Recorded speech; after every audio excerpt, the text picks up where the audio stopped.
The night had started in the most ordinary way. Lyra's small town was quiet, and the sky was clear enough that stars looked like tiny silver lamps hanging above the rooftops. Her mother, Amina, had just finished cleaning the kitchen and was calling Lyra back inside from the backyard. Lyra loved stargazing. She would often sit on the old wooden swing counting stars while imagining what life might be like on distant worlds. For her, the sky was not just a sky, it was a picture filled with secrets. That evening, Lyra was unusually quiet. She stared at a cluster of stars that seemed brighter than usual. Her mother noticed, but assumed her daughter was simply lost in her imagination again. Amina smiled and told her it was getting late. Lyra nodded, pushed herself gently on the swing, and looked up one more time. What none of them knew was that something was already watching her from far above. A smooth, silent shape hovered in the high darkness, almost invisible. It wasn't a plane, nor was it anything humans had built. It belonged to a distant civilization.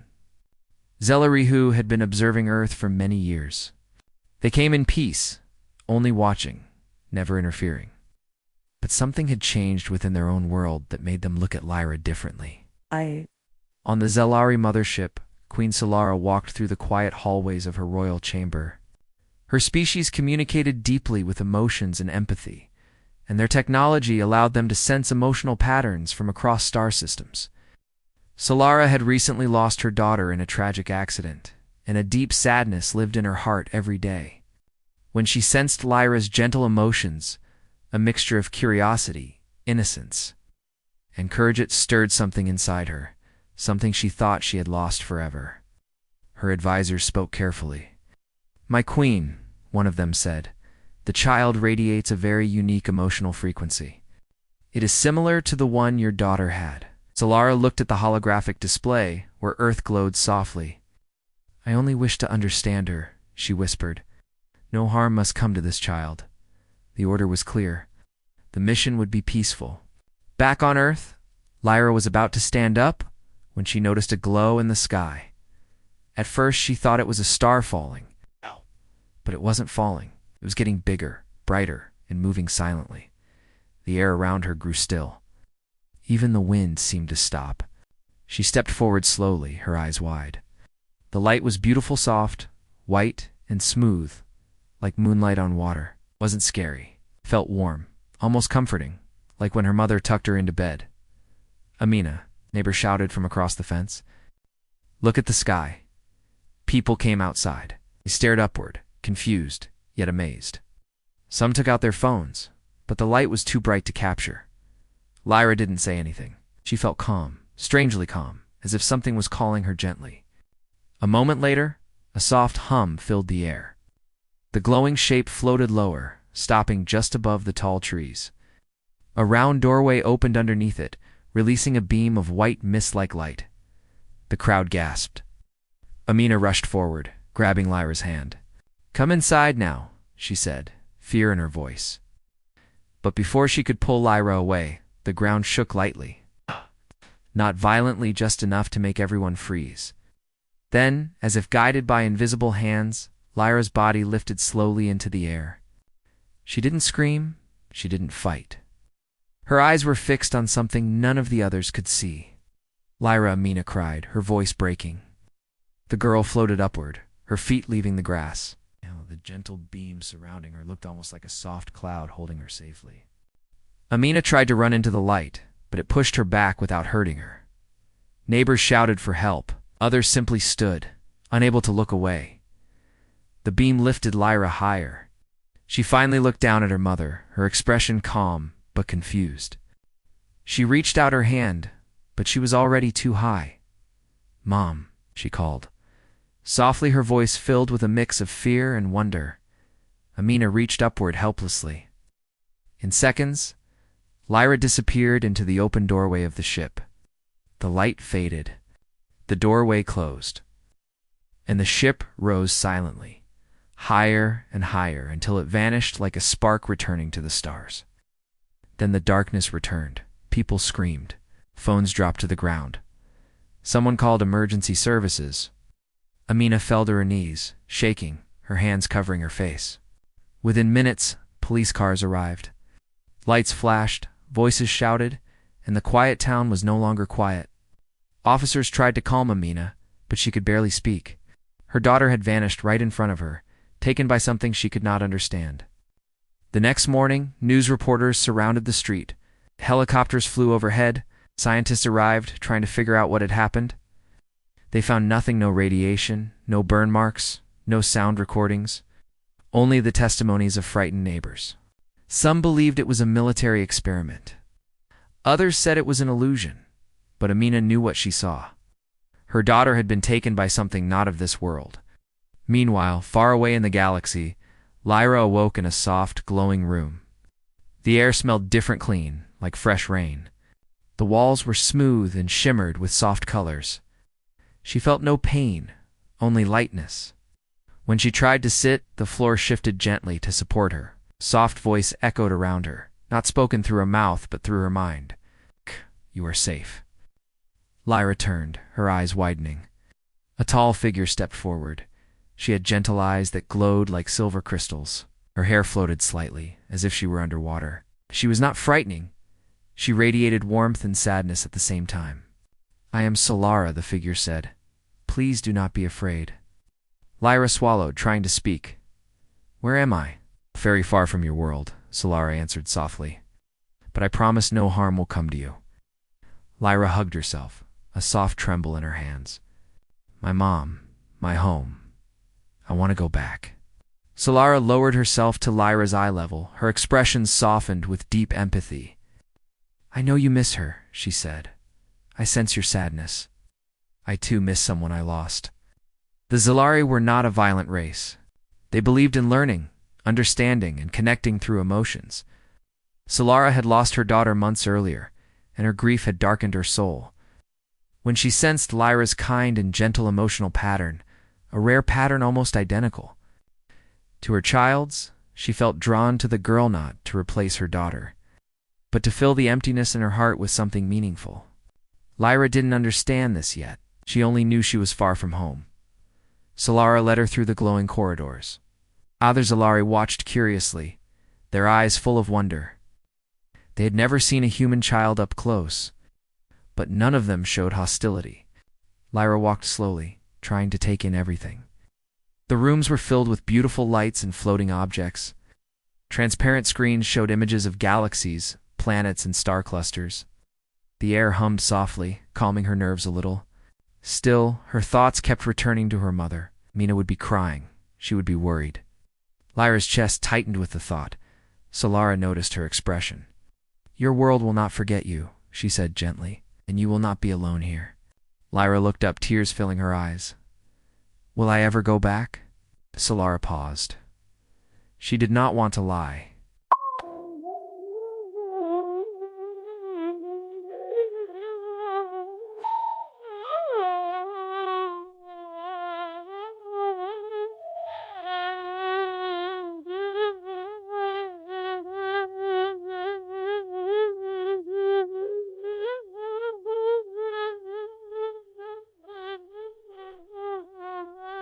When the time is right. For now, Lyra was aboard the mothership, safe, protected, and watched. Over by a queen who saw in her a light that had once belonged to her own child. Back on Earth, Amina sat on Lyra's empty bed. The toys, the books, the half-finished drawing on the table, everything was still there, but her daughter was gone. Authorities searched day and night, but they found nothing. Amina pressed Lyra's teddy bear against her chest, whispering through her tears, "Come back to me, my child. Please." She did not know that far across the galaxy, her daughter had whispered almost the same words while looking out through a crystal window. At a sky filled with unfamiliar stars, and this was only the beginning of a journey that would change both their worlds forever. Lyra woke up the next morning on the Zalari mothership with a strange mixture of confusion and calmness. Her bed felt like soft clouds, and the air around her was warm and clean. She stretched her arms slowly, thinking for a moment that she was home. But the glowing walls reminded her she was far away from Earth. The memories came back one by one: the light, the ship, her mother's voice shouting her name, and Queen Solara's gentle face. Her heart sank. She missed her mother deeply. A soft door opened with a quiet hum, and a small floating sphere entered the room. It glowed softly like a friendly lantern. Lyra sat up, watching it curiously. The sphere projected a tiny Imaja, friendly Zalari figure, bowing slightly. A calm voice echoed inside her mind. "Good morning, Lyra. Queen Solara invites you for breakfast." Lyra blinked in surprise. "Breakfast? You eat food?" The sphere's light flickered kindly. "Yes, our food is different from yours, but safe for you." Lyra stood slowly. She still felt unsure of her surroundings, but she followed the sphere out of the room, her bare feet stepping on floors that felt warm and smooth, like polished stone. The hallway stretched long, with walls that changed colors gently, like waves of light passing through water. Everything looked beautiful, yet strange. Lyra touched one of the glowing walls with her fingertips. It felt alive as if it could sense her touch. When she reached a large open room, she saw Solara waiting. The queen's tall figure glowed softly, and her silver eyes warmed the space around her. She gave Lyra a gentle smile. "Did you sleep well?" Solara asked, her voice flowing like calm wind. Lyra nodded shyly. "Yes, but I miss my mom." Solara's expression softened, and she placed her hand gently on Lyra's shoulder. Not heavy, not firm, just comforting. "I know you do. You will see her again. I promise." Lyra did not fully understand how or when, but Solara's words eased her heart for a moment. The queen led her to a round table. It didn't have chairs. Instead, soft cushions rose from the floor when Lyra walked closer. A glass-like bowl appeared in front of her, filled with something that looked like shining fruit. It glowed gently in different colors. Lyra hesitated. "Is it safe?" Solara nodded. "Taste only if you feel comfortable." Lyra picked a small round piece. It felt like jelly, but when she took a bite, it tasted like sweet strawberries mixed with warm honey. Her eyes widened. "It's good."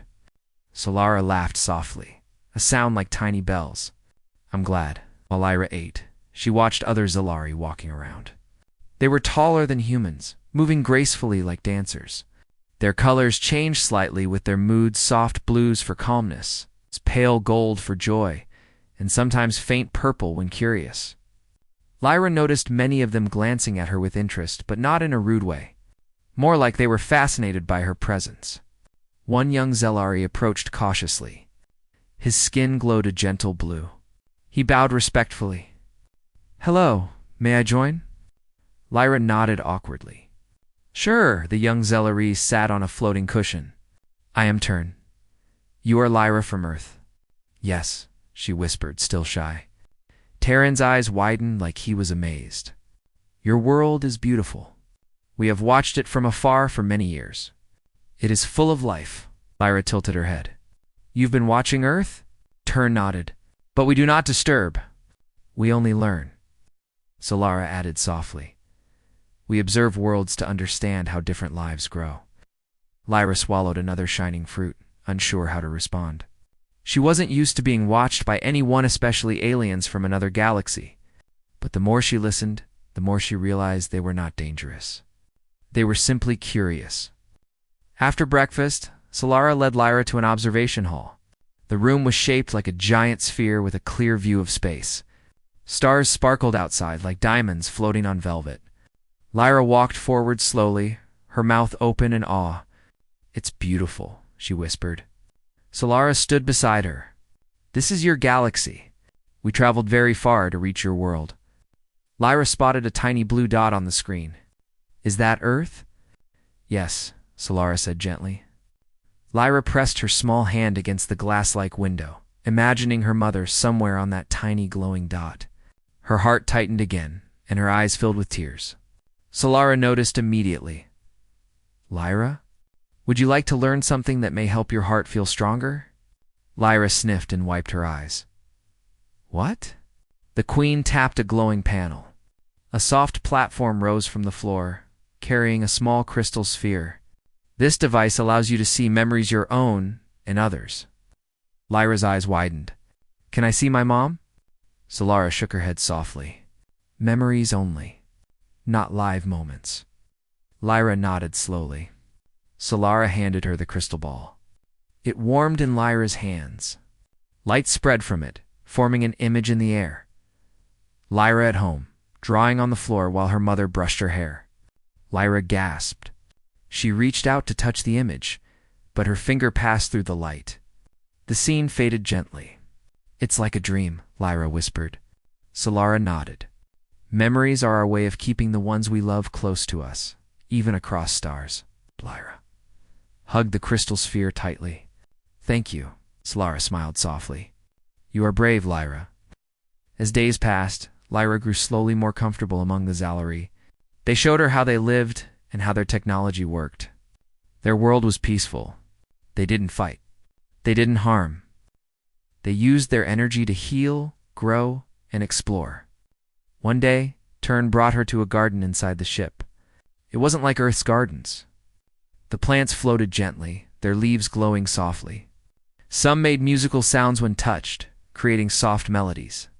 Lyra laughed when a small floating flower followed her around like a curious pet. "It likes you," Tern said. "Does it bite?" Lyra asked nervously. Tern shook his head quickly.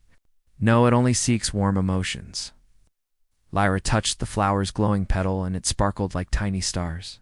She felt peaceful for the first time since arriving. But every night, when she lay in her soft bed, the emptiness returned. She would hold the crystal memory sphere and whisper, "Mom, please be okay." Far across space, Amina would sit near Lyra's window each night, staring at the sky, whispering the same words. Meanwhile, Ethan, a young engineer working on an off-world research station, noticed unusual signals coming from deep space.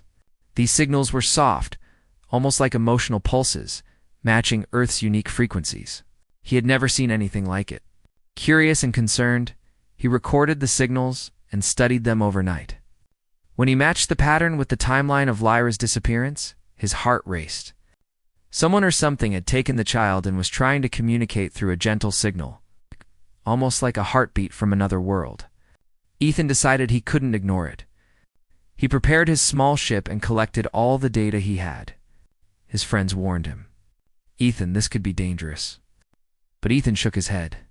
"If a human child is out there, I can't sit here doing nothing." He programmed the ship to follow the faint signals. The path led him far from Earth, into regions no human had traveled before. Back on the Zalari ship, Lyra continued learning more about their culture. She discovered that the Zalari communicated deeply with emotions rather than loud words. Their hearts connected through empathy. They felt what others felt. That was why Solara sensed Lyra even from afar. One afternoon, Lyra asked Solara the question that had been troubling her for days. "Why did you take me? Why me?" Solara lowered her head slightly, her eyes shimmering with gentle sadness. "Because your heart reminded me of my daughter's. I lost her, and your light reached me when I needed it most." Lyra frowned softly. "You miss your daughter?" Solara nodded. "Every moment." Lyra touched Solara's hand gently. "I miss my mom too." In that moment, two different worlds connected, not through technology or power, but through the shared pain of missing someone they loved. Neither of them knew that Ethan was already on his way closer than anyone could imagine, and that his arrival would change everything for Lyra, Solara, and even Earth itself. The quiet days of learning and healing on the Zalari ship were only the calm before a new chapter that was about to begin. Ethan's small ship moved silently through the dark space, guided only by the faint pulses he had been tracking for days. The signals were gentle, almost like tiny waves of emotion trying to reach someone. Every time Ethan replayed them, he felt a strange warmth in his chest, comforting yet mysterious. He didn't know exactly where they came from, but he believed they were connected to Lyra. He kept staring at her photo pinned beside his controls. A bright-eyed Earth girl, with a hopeful smile. He didn't know her personally, but the idea of a child being lost so far from home kept pushing him forward. Even though the journey was dangerous, he felt something telling him, "Don't stop." Maybe it was instinct, or maybe it was something more. Meanwhile, on the Zalari mothership, Lyra walked slowly through a long corridor with Tern. The glowing plants along the walls floated softly, lighting their path like friendly fireflies. Lyra enjoyed these moments. They made her feel a little calmer, a little less lonely. "Do all Zelari live on ships?" she asked curiously. Turin shook his head gently. "No, our home planet is far away. But some of us live on motherships because we explore different galaxies." Lyra nodded slowly. "Do you miss your home?" "Sometimes," Turin said. "But the universe is full of wonders. Exploring helps us grow." Lyra smiled faintly, though her heart still ached for her mother. She wondered how Earth looked from this far away. Did her mother still sit by the window at night? Did she still cry? Lyra tried not to think too much, but memories always found her. At the end of the corridor, they reached a large circular door. It opened smoothly, revealing a room filled with floating crystals. They hovered in midair, humming gently like a peaceful song. Lyra walked inside, amazed. "What is this place?" Turin smiled proudly. "This is the Harmony Room. Our memories and emotions are stored here. We use it to learn from each other." Lyra reached toward a glowing crystal. It lit up brighter when she touched it, showing a scene of Zelari children playing on their home world. Floating trees, sky waterfalls, creatures with gentle light, everything looked magical. She felt warmth in her heart. "It's beautiful." Turin softly touched another crystal, and it showed the Zelari queen holding her daughter years ago. Lyra turned toward Turin, confusion in her eyes. "Does every memory stay here?" "Only ones that teach us something," Turin explained. "Queen Solara placed this one here long ago because it helped her remember the joy she once felt." Lyra stared at the image of Solara's daughter. The girl looked full of life, her silver eyes shining with happiness. Something inside Lyra hurt a little. She understood now why Solara treated her with such gentle care. Lyra reminded her of the child she lost. That thought made her heart heavy.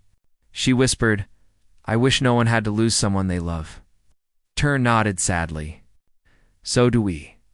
Just then, the Harmony Room lights flickered. Turin looked up, surprised.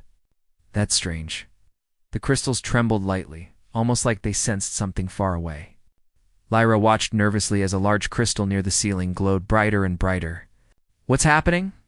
she asked, her voice shaking.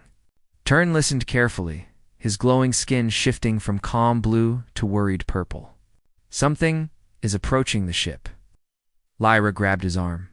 "Something dangerous?" He shook his head slowly. "I cannot tell yet." Far outside the ship, Ethan's vessel had finally reached the outer border of Zelari territory. The moment he crossed it, alarms triggered silently on the mothership. Energy scanners detected an unfamiliar human ship coming closer. Inside the royal chamber, Solara stood before a large holographic display. The image of Ethan's small ship floated in the projection. "My queen," her advisor said calmly, "a human vessel is heading toward us. It carries no weapons, but its origin is unknown." Solara narrowed her eyes slightly, sensing something unusual. She closed her eyes and focused. Her species could feel emotions across distances.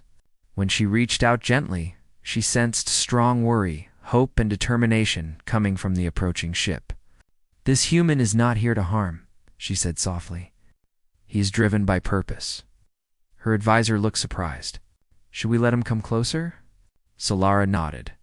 "Bring him aboard, but with care." Moments later, Ethan's ship shook slightly as a warm blue light surrounded it. He gasped and grabbed the controls. "What is that?" Before he could react, his ship stopped moving on its own. A soft voice echoed through his cockpit speakers. "Do not fear. You are safe." Ethan's heart pounded. "Who said that?" There was no response. His ship began moving again, guided smoothly toward a massive glowing vessel, like anything he had ever seen. When the doors of his ship opened, Ethan stepped out slowly, his breath catching in his throat. The corridor ahead of him glowed with soft light. He took cautious steps forward, unsure of what to expect. His hands trembled a little, but he kept walking. A group of Zelari welcomed him, their tall figures moving gracefully. Ethan froze, staring in awe. He had never seen beings so peaceful-looking.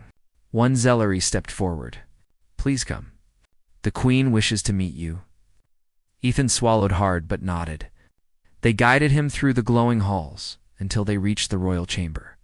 When the doors parted, Ethan saw Queen Solara standing in the center, her presence calm and powerful. He hesitated, unsure how to greet an alien queen. Should he bow? Speak, wave? Solara sensed his nervousness and smiled gently.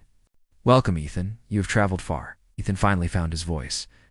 I came to find a missing girl. Her name is Lyra. I believe your ship took her." "Yes," Solara said calmly. "She is safe." A wave of relief washed over Ethan. "Thank you. Thank you for not harming her." Solara's eyes softened. "We do not harm. We only seek understanding." Ethan nodded, feeling her sincerity. He stepped forward bravely. "Please, may I see her? Her mother has been suffering. She needs to go home." His voice cracked slightly at the end, revealing the weight he carried during his journey. Solara watched him silently for a moment. She studied his expression, sensing his emotions: determination, fear, hope, compassion. He cared deeply even for a child he had never met. Solara finally spoke, her voice softening. "Your heart is honest. You may meet Lyra." Ethan exhaled shakily, tears almost forming in his eyes. "Thank you." Lyra, meanwhile, was still in the harmony room when the door opened suddenly. Solara stood there, her silver eyes calm. "Lyra," she said gently, "someone has come a very long way to see you." Lyra blinked in confusion. "Someone who—" Solara extended her hand. "Come." Lyra followed her through the long glowing corridors with Turn close behind. Her heart beat faster with every step. She wondered who it could be. A scientist? A stranger from Earth? Someone who knew her family? When the final door opened, Lyra froze. Standing there, dusty, tired but smiling, was Ethan. He knelt down instantly, his voice soft. "Lyra, you're safe. That's what matters. I came to take you home." Lyra's eyes filled with tears. She rushed forward and hugged him without thinking.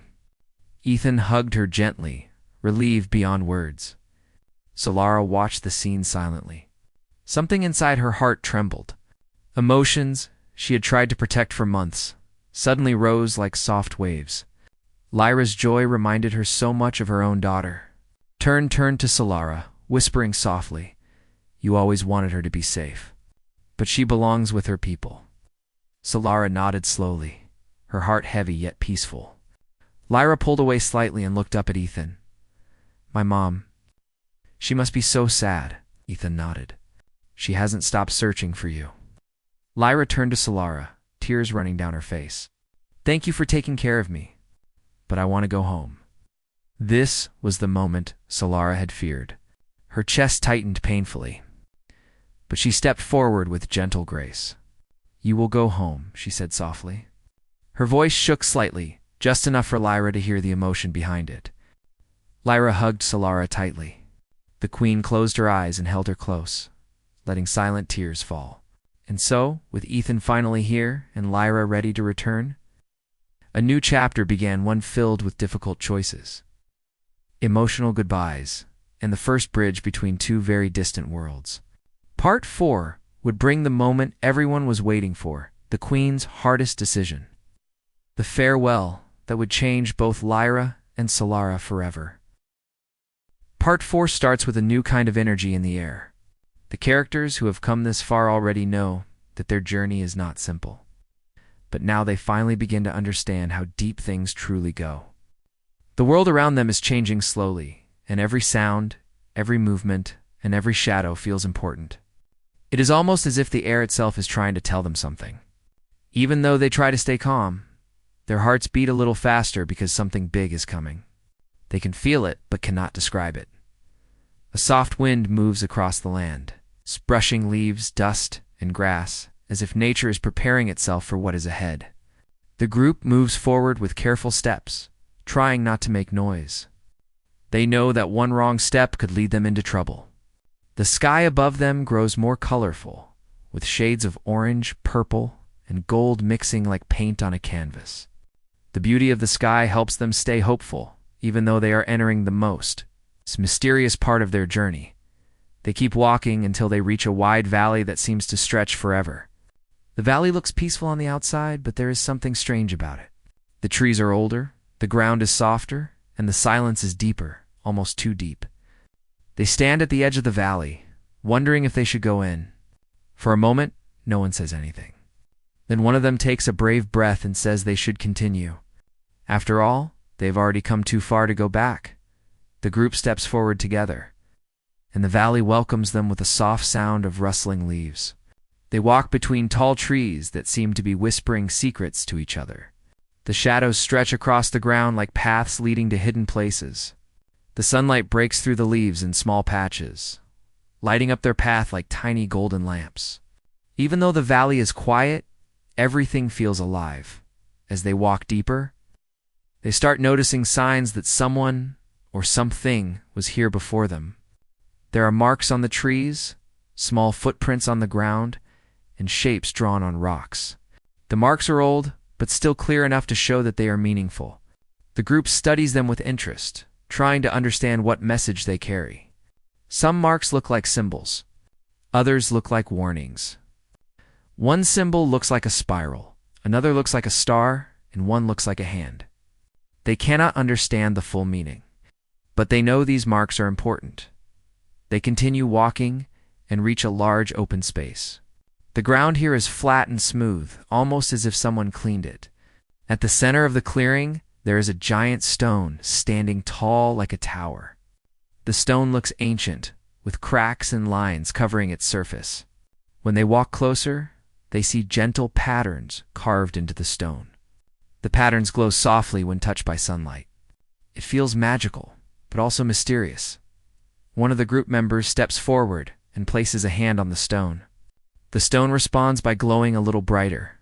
The group is surprised, but they do not step back. Instead, they gather around the stone, feeling a mixture of excitement and nervousness. They sense the stone is not dangerous. It is simply waiting. Waiting for something. Maybe waiting for them. The air becomes warmer for a moment, and the light around the stone changes. A soft sound rises like a distant humming. It is calm, smooth, and peaceful. The group listens quietly.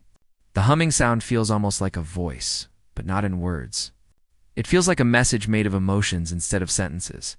The message tells them that they are close to the truth. It tells them that they are not alone. It tells them that something important is near. After a moment, the light fades, and the stone becomes silent again. The group looks at each other, surprised but also encouraged. They feel stronger now, as if the valley is guiding them. They decide to keep moving, following the path that leads out of the clearing. The path becomes narrow, the trees grow closer together. The sunlight becomes dim, and the air becomes cooler. They walk slowly, listening to every sound around them. The path leads them toward a small hill covered with plants that glow gently in the dim light. The plants are soft and bright, like natural lanterns. Their glow gives the group enough light to walk safely. When they climb the hill, they see something unexpected. At the top of the hill, there is a large stone bridge that leads into a hidden part of the valley. The bridge is beautiful, covered with vines and shining flowers. The flowers glow with soft blue, green, and pink colors. The bridge looks old, but strong. It almost feels like it was built for them, as if it was waiting for travelers to cross it. They walk onto the bridge slowly, admiring the glowing plants. The sound of water flows beneath them. The river below sparkles with small golden lights, like stars floating on water. The scene is so peaceful that for a moment they forget all fear. They simply enjoy the beauty around them. The valley feels magical, like a place touched by gentle dreams. When they reach the other side of the bridge, the ground becomes soft again. They walk into an area filled with tall plants whose leaves shine like silver when touched by light. The group spreads out a little, touching the leaves carefully. The plants are smooth and cool. When touched, they make small, clear sounds, like bells. Each sound is soft and calm, creating a pleasant melody that fills the air. They walk through the silverleaf area and enter a large open space again. This time, they find themselves standing in front of a giant tree. The tree is taller than any building, with thick branches reaching like arms toward the sky. Its trunk glows with soft gold light, and its leaves are bright green, shining like emeralds. The tree looks ancient and wise. The group stands quietly, admiring its beauty. They feel a deep sense of peace standing near the tree. One of them steps closer and touches the bark. The moment they do, a gentle, warm light spreads across the tree. The branches move slightly as if waking up. The ground vibrates softly under their feet, like a heartbeat. A soft wind blows, carrying voices that sound like whispers but are not frightening. The voices feel guiding, caring, and hopeful. It is as if the tree is speaking through the wind. The message is the same as before. They are close to something important. They must stay brave and trust the path they chose. After the light fades, the tree becomes still again. The group stays silent for a moment, feeling grateful for this unusual experience. They know they are being guided by something good. They feel more confident about the journey ahead. Before leaving the area, they look back at the great tree one more time. Its glowing leaves wave gently in the wind, as if giving them a quiet blessing. Then they move forward again, deeper into the unknown. As they walk ahead, they feel a strong bond forming among them. They trust each other more, understand each other more, and walk together with the same goal in their hearts. The valley around them may be mysterious, but the hope inside them grows stronger. The journey is far from over. But part 4 ends with a feeling of quiet strength, calm, courage, in the sense that the next step will reveal something even greater. Part 5 begins with the group walking deeper into the hidden side of the valley, where everything feels different from the world they knew before. The air is lighter here, almost shining, and the ground under their feet feels warm, as if it remembers every step taken on it for many years. The sunlight is soft and gentle, spreading through the leaves like golden dust. Every part of this place looks calm, yet the silence carries a message that something important is very close. The group moves slowly, trying to take in the beauty around them while staying alert. Each person feels something special in this place, something that makes their hearts beat a little faster. They do not know what exactly waits for them, but they know it will change everything. The path ahead is covered with small glowing stones, forming a natural trail. These stones shine with soft white light, like tiny stars placed on the ground to guide them. They follow the glowing path, and soon they reach a small, open field. The grass here is greener and smoother than anywhere else. It feels like the field has been untouched for ages. In the center of the field, they find a circle of stones arranged neatly. Each stone glowing faintly with a different colored blue, green, yellow, pink, and silver. The group stands quietly, wondering what this place represents. One of them steps forward and places a hand on the nearest stone. The stone responds by glowing brighter, and the other stones begin to shine softly. The colors mix together, creating a beautiful wave of light that moves gently across the field. The group watches the light in silence, feeling peaceful. It is almost as if the stones are welcoming them. As the light fades, a soft breeze begins to blow. It carries the scent of flowers and something sweet, almost like fresh fruit. The group breathes it in deeply, feeling refreshed. They decide to sit down for a moment to rest and think. While resting, they look at the sky above them. The clouds are shaped like soft white feathers, floating slowly across the bright blue sky. Everything here feels perfect, almost like a dream. After a short rest, the group stands up again. They follow another path leading out of the field, this one marked by tall plants with shining yellow tips. The plants sway lightly as if guiding them in the right direction. The air becomes cooler as they walk, and the sound of flowing water begins to reach their ears. It is a gentle sound, calm and rhythmical, like a song made by nature itself. They soon reach a sparkling river. The water is crystal clear, and they can see colorful stones at the bottom. The sunlight reflects on the river, creating waves of rainbow colors. It looks magical and peaceful. A small wooden bridge crosses the river, built with simple but strong design. The wood looks old, yet well kept, as if someone lovingly cared for it for many years. The group crosses the bridge slowly, admiring the reflection of their surroundings in the water below. When they reach the other side, they see a wide meadow filled with soft flowers that glow gently in shades of blue and purple. The flowers sway as the wind moves through them, creating a soft melody. It feels like the meadow is singing. They walk through the meadow, feeling the soft petals brushing against their legs. The scent of the flowers fills the air, making everything feel light and peaceful. They notice tiny insects flying around the flowers. But these insects are different from the ones they have seen before. They glow with soft green light and fly in smooth patterns, almost like little dancers in the air at the end of the meadow. They reach a tall gate made of thick vines woven together. The vines glow softly in shades of gold and green. The gate looks natural, not built by human hands. It seems alive, breathing gently like a living creature. The group stands in front of the gate, unsure whether it will open for them. One of the group members gently touches the vines. As soon as they do, the gate begins to open slowly. The vines move smoothly, creating enough space for them to pass through. The group walks in carefully, feeling a mix of excitement and curiosity. After they enter, the gate closes behind them with a soft rustling sound. Inside, they find themselves in a peaceful garden surrounded by tall, ancient trees. The garden is filled with bright flowers, small ponds, and soft glowing lights. Everything in the garden feels old, yet full of life. The ponds are clear and still, reflecting the beauty of the trees like mirrors. The flowers here are unique, shaped like stars and soft feathers, glowing gently in warm colors. As they walk deeper into the garden, they see a small structure made of stone and vines. It looks like a shrine or a place for meditation. They approach it with respect and curiosity.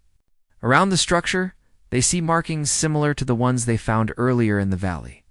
The group realizes that this place is connected to everything they have seen so far. The air around the shrine feels calm and heavy with meaning.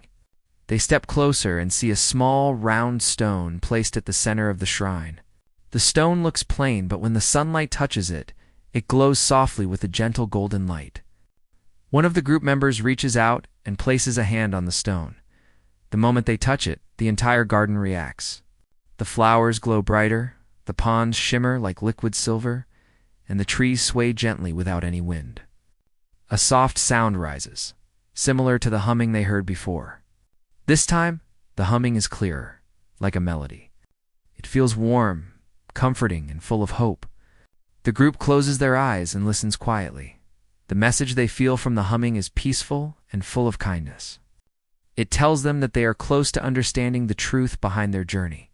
It tells them that every moment they faced, every challenge they crossed, and every step they took has brought them closer to something beautiful, something that will bring balance and harmony. When the humming fades, the garden returns to its calm state. The group takes a deep breath and opens their eyes.